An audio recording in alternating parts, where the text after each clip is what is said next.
Hello students. अभी तक हमने एरेज में समझा कि एरेज होता क्या है, डिक्लेयर कैसे करते हैं, इनिशियलाइज कैसे करते हैं, एक्सेस कैसे करते हैं और हमें एरेज की ज़रूरत क्या है।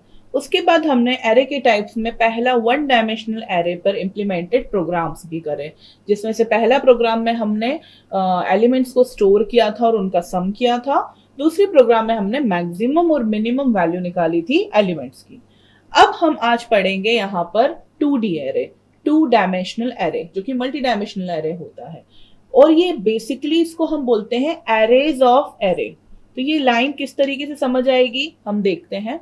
हमारे पास मल्टी डायमेंशनल एरे को बनाने के लिए, डिक्लेयर करने के लिए जो सिंटैक्स होता है वो होता है डेटा टाइप लिखते हैं हम, एरे का नाम लिखते हैं, उसके बाद पहला वाला जो स्क्वायर ब्रैकेट होता है वो रोज की साइज डिफाइन करता है, दूसरा वाला जो होता है वो कॉलम की साइज डिफाइन करता है। तो अभी मैंने यहाँ पे रोज और कॉलम्स वर्ड यूज करा है, तो इसका मतलब क्या हो गया है कि जो हमारे 2D एरे होता है वो बेसिकली एक टेबल के फॉर्म में दिखता है, एक मैट्रिक्स के फॉर्म में दिखता है। क्योंकि टू डायमेंशनल होता किस तरीके से है, इस तरीके से, एक्स एक्सिस या वाई एक्सिस। ये हमारा हो गया 2D रिप्रेजेंटेशन। तो उसी तरीके से हम यहाँ पर हमारे एरे को भी रिप्रेजेंट कर सकते हैं। अब जो हमारा एरे होता है, मैंने आपको जो बात बोली arrays of array, 2D arrays basically दिखता किस तरीके से है, अगर हम उसे विजुअलाइज करें तो 1 4 6 7 8 2 9 1 3, फाइन। सो ये एक है हमारा 2D एरे, जिसमें हमारे पास नंबर ऑफ रोज कितने हैं, 3 रोज, और नंबर ऑफ कॉलम्स कितने हैं, 3 कॉलम्स। तो इसीलिए यहां पर हमारा रो साइज लिखते हैं हम, और यहां पे हम लिखते हैं हमारा कॉलम साइज। और इसे एरेज ऑफ एरे क्यों बोलते हैं, क्योंकि इंडिविजुअली एक एक रो ही खुद में एक एरे है, एक एक रो एक खुद एक वन डायमेंशनल एरे है, जिसके अंदर हमने जिनको कंबाइन करके टू डायमेंशनल एरे बनाया है। इसका हम एग्जाम्पल किस तरीके से देखेंगे। फॉर एग्जाम्पल, मुझे एक क्लास है मेरी, जिस क्लास में मेरे पास 60 स्टूडेंट्स हैं और उन 60 स्टूडेंट्स की मुझे 5 सब्जेक्ट्स के मार्क्स चाहिए। तो मेरे पास क्या एरे हो गया, एरे के रूप में अगर मैं देखूं तो एक स्टूडेंट नाम का एरे है, जिसमें मेरे पास कॉलम साइज हो गई 60 और मेरे पास रो साइज हो गया 5। इस तरीके से मैं स्टूडेंट के मार्क्स डिफाइन कर सकती हूँ। मार्क्स डिफाइन कैसे कर सकती हूँ, मेरे पास 60 स्टूडेंट्स हैं, तो मैं उसको लिखने के लिए मैं इसको अगर लिखती हूँ इंट, और मैं एरे का नाम दे रही हूं marks 5 subjects 60 students. That means हर एक स्टूडेंट का खुद का हर एक स्टूडेंट के पास 5 सब्जेक्ट्स के मार्क्स हैं। तो हम उसको किस तरीके से एक्सेस कर सकेंगे, ताकि हमारे पास यहाँ पर जैसे हमने यहाँ पर मैट्रिक्स बनाया है उसी तरीके से 60 स्टूडेंट्स और 5 सब्जेक्ट्स का मैट्रिक्स बन जाएगा, जिसमें 5 रोज होंगी और 60 कॉलम्स होंगे। तो इसको डिक्लेयर किस तरीके से करते हैं ये हमने अभी देखा। इसको डिक्लेयर करने के बाद हमारा विजुअलाइजेशन कैसे होगा वो हमने अभी देखा 2D एरे का। अब हमें ये कैसे पता चलेगा कि हमारे एरे में एलिमेंट्स कितने हैं। तो सिंपली एलिमेंट्स को पता करने के लिए हमारे पास साइज अगर हमें पता करना है, size of array is equals to rows into columns, number of rows into columns. तो अगर मैं इस एरे की बात करूं जो अभी यहाँ पर मैंने लिखा है, जिसके पास 3 रोज और 3 कॉलम्स है, तो यहाँ पे हमारी साइज क्या हो जाएगी, 9 एलिमेंट्स की साइज हो जाएगी, फाइन। लेकिन अगर मुझे ये पता करना है कि जो मेरा एरे है वो कितनी मेमोरी एक्वायर कर रहा है, हमारे मेमोरी के अंदर जो हमारा मेमोरी उसमें कितनी उसको मेमोरी मिल रही है, तो उसके लिए हमें क्या करना है, सिंपली हम लोग यहाँ पर कर सकते हैं, हमारे पास जितने भी एलिमेंट्स हैं दैट मीन्स 9 इंटू हमारा जो एरे जिस डेटा टाइप का बना है, फॉर एग्जांपल इंटीजर टाइप का बना है तो 4 से कर सकते हैं, या 2 आपका अगर कंपाइलर जिस पर आप वर्क कर रहे हैं उस पर डिपेंड करता है। तो अगर 4 बाइट्स का है तो हमारे कितने हो गए इस एरे के, 36 बाइट्स। तो इस तरीके से हम मेमोरी भी पता कर सकते हैं कि हमारा एरे जो 2D एरे है वो कितनी मेमोरी हमारा एक्वायर कर रहा है इसके अंदर, जो कंप्यूटर के अंदर। राइट, इस तरीके से हम 2D एरे डिस्प्ले करते हैं। सो जो हमारा 2D एरे होता है, उस 2D एरे को जो हम जिस तरीके से लिखते हैं, मैंने लिखा है 1 2 5 8 6 7 9 3 और ये हमारा हुआ एरे 10 फॉर एग्जाम्पल वैल्यू। तो इनकी हम लोग वैल्यूज किस तरीके से पता कर सकते हैं, हम लोग किस तरीके से इसके इंडेक्स वैल्यू पता कर सकते हैं। यहां पर हमारा ये जो पोजीशन है, रो 1, रो 2, रो 3, कॉलम 1, कॉलम 2 और कॉलम 3। सो इसका पोजीशन क्या हो गया, रो 1 एंड कॉलम 1। इसका पोजीशन क्या हो गया, रो 1 कॉलम 2। इसका पोजीशन क्या हो गया, रो 1 कॉलम 3। तो हम इंडेक्स वैल्यूज भी इस तरीके से इमेजिन कर सकते हैं हमारे एरे की। इसका क्या हो गया, अगर ये एक एरे नाम है, ए नाम है इस एरे का, जिसका साइज हमने यहाँ पे 3 3 दे रखा है। सो ये क्या हो गया हमारा इंडेक्स वैल्यू, इसके लिए A 0 0, इसके लिए इंडेक्स वैल्यू क्या हो गया A 0 1, इसके लिए इंडेक्स वैल्यू क्या हो गई A 0 2, इसके लिए इंडेक्स वैल्यू क्या हो गई A 1 0, इसके लिए इंडेक्स वैल्यू A 1 2, इसकी इंडेक्स वैल्यू A1 3, इसकी इंडेक्स वैल्यू A1 A2 1 0, इसकी इंडेक्स वैल्यू A2 1 और इसकी इंडेक्स वैल्यू A2 3। तो ये हो गई हमारी इंडेक्स वैल्यूज, किसकी हो गई है ये 2 डायमेंशनल एरे की। राइट, इस तरीके से हम इंडेक्स वैल्यू पता कर सकते हैं। अब हम इनका इनिशियलाइजेशन किस तरीके से करेंगे। इनिशियलाइजेशन करने के लिए सिंपली जैसे हम 1D एरे में करते थे उस तरीके से भी कर सकते हैं। हम अलग अलग मेथड्स डिस्कस करेंगे। वो अलग अलग मेथड्स में क्या होगा, एक तो कंपाइल टाइम इनिशियलाइजेशन होगा और एक होगा run time initialisation.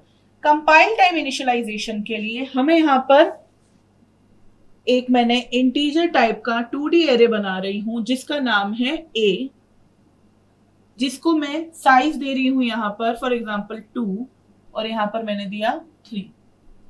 That means इसमें 2 रोज हैं और दैट मीन्स इसमें 3 कॉलम हैं। फाइन, अब मैं इनके 2 रोज की और 3 कॉलम्स की इनिशियल वैल्यूज दे रही हूं। पहला तरीका हुआ, मैंने इस तरीके से 2 रोज बनाई हैं यहां पर, अब उनके कॉलम वैल्यूज दे रही हूं। पहले रो की वैल्यूज है मेरी 0 1 1, दूसरे रो की वैल्यू है मेरे पास 2 1 1।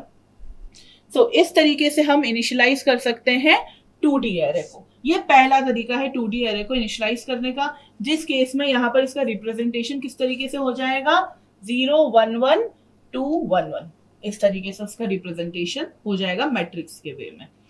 दूसरा तरीका जो है मेरे पास इसको करने का वो है इंट A इनिशियलाइज करने के लिए 3 और मैं डायरेक्ट सारी वैल्यूज लिख दूं और यहां पर बाय डिफॉल्ट कंपाइलर ये समझ जाएगा कि रो वाइज ये values column row and column wise values assign कर रहा है। सो 0 1 1 2 1 1, तो भी इसका रिप्रेजेंटेशन इस तरीके से हो जाएगा।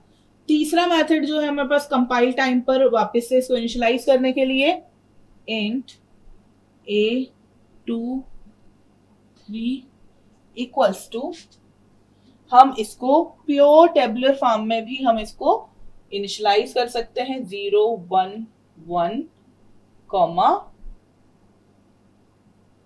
2 1 1। तो इस तरीके से भी हम इनिशियलाइज कर सकते हैं हमारे 2D एरे को। अब इसमें कुछ चीजें हमें पता करना है, जैसे कि मैंने आपको 1D एरे के टाइम पे बताया था कि अगर हमें सारी ही वैल्यू 0 करनी है एरे की तो हम डायरेक्ट क्या कर रहे थे 0 असाइन कर रहे थे सभी वैल्यूज के लिए। राइट, तो यहां पर भी अगर हम इस तरीके से लिख देते हैं इंट A 2 3 0, तो ये सभी वैल्यूज यहाँ पर जितनी भी वैल्यूज होंगी वो सब की सब दोनों रो के तीनों कॉलम्स की वैल्यू सारी क्या हो जाएंगी, 0 हो जाएंगी। इसको हम अगर हम इस तरीके से लिखते हैं तो कोई भी एरर नहीं होगा, कोई भी यहाँ पे सिंटैक्टिकल एरर यहाँ पे परफॉर्म नहीं होगी। अगर हम इस तरीके से लिख देते हैं इंट a 2 3 और हमने सिर्फ फर्स्ट रो की वैल्यूज यहाँ पे दे दी हैं और सेकेंड रो की वैल्यूज यहाँ पर नहीं दी है, तो सेकेंड रो की वैल्यूज वो ऑटोमेटिकली 0 असाइन कर देगा, राइट। इसके अलावा हमारे पास अगर हमने फर्स्ट रो की वैल्यूज, फर्स्ट रो का साइज भी नहीं दिया है तो भी वो हमारा कोई भी कंपाइलेशन एरर यहाँ पर शो नहीं करेगा। चलिए अब इसमें हम देखते हैं कि इसको रन टाइम पे किस तरीके से इनिशियलाइज कर सकते हैं।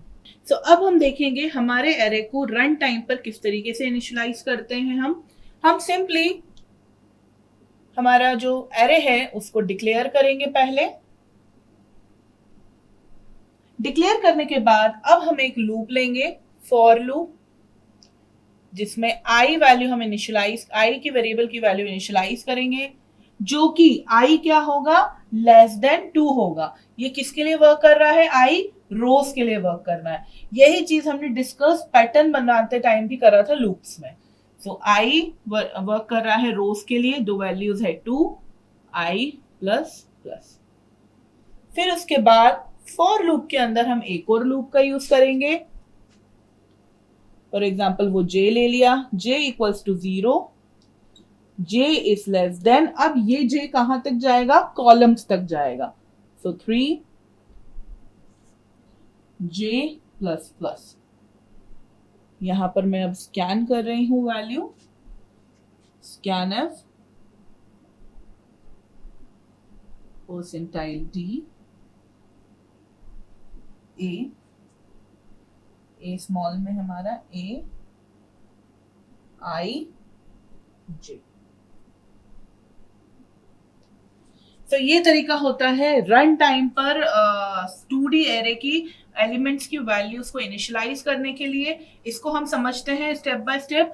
यहाँ पे हमारा जो एरे है 2 रोज 1 1 2 2 1 3, ये हमने एरे ले लिया है जिसके पास 2 रोज और 3 कॉलम्स हैं। अब ये वर्किंग इस तरीके से होगी, हमारा ये मेमोरी है और मेमोरी में वैल्यू हमारी I represents for rows, J represents for columns, right? So I हमारा स्टार्ट हुआ, I equals to 0, I is less than 2, I plus plus रोज के लिए वर्क कर रहा है। तो यहाँ पे 0 पर आए, यहाँ पर I 0 पर जब हम अंदर आए, फॉर लूप सेकंड मिला हमें, नेस्टेड लूप मिला, J equals to 0, J is less than 3, condition true. फिर उसके बाद हम scanf स्टेटमेंट रीड करा, scanf में लिखा है A I J, that means A 0 index, J 0, that means A 0 0। मैंने आपको ये बताया इसका इंडेक्स वैल्यू क्या हुई, A 0 0। Okay, so A 0 0 value पर हमने यहां पर क्या सेव कर दिया है, 1 वैल्यू, फाइन। फिर उसके बाद नेक्स्ट इटरेशन के लिए गए J के, जिसमें J प्लस प्लस होके J की वैल्यू अब हो गई है 1। सो अब यहां पर क्या हो रहा है, A 0 और J is 1, ठीक है। तो A 0 1 के लिए अब हम वैल्यू यहाँ पे स्कैन कर रहे हैं, तो हमने 1 स्कैन कर ली, तो यहाँ पे 1 सेव हो गई। नेक्स्ट हमारे पास, फिर हम नेक्स्ट इटरेशन के लिए गए, J प्लस प्लस हो गया, तो J की वैल्यू अब 2 हो गई है। तो अब यहाँ पर किसके लिए वैल्यू स्कैन कर रहे हैं हम, A 0 2, फाइन। तो यहाँ पर हमने इसमें सेव कर दिया 2, ठीक है। फिर उसके बाद नेक्स्ट इटरेशन के लिए गए, J की वैल्यू 4 हो गई, अब हमारा जो लूप है वो टर्मिनेट हो गया। अब यहां से हम नेक्स्ट इटरेशन के लिए गए, I प्लस प्लस होने की वजह से I की वैल्यू अब 1 हो गई है।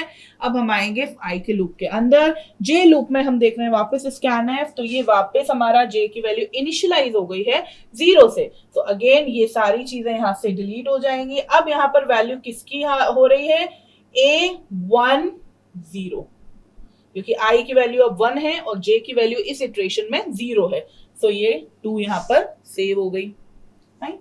फिर उसके बाद नेक्स्ट फिर हम इटरेशन के लिए गए J के, तो अब 0 से 1 हो गई है वैल्यू J की, और अब यहाँ पर हमने A 1 की वैल्यू स्कैन करी, दैट इज 1, राइट। फिर नेक्स्ट इटरेशन के लिए गए, अब j की वैल्यू 2 हो गई है। j की वैल्यू 2 होने के टाइम पर हमारा जो वैल्यू है यहाँ पर अब कौन सी हो रही है, A1 इंडेक्स वैल्यू 2, तो ये वाला 3। इस तरीके से मेमोरी में हमारा ये सेव हो गया है। तो इस तरीके से रन टाइम पर हमारा एरे की जो वैल्यूज है वो इनिशियलाइज हो रही है 2D एरे की।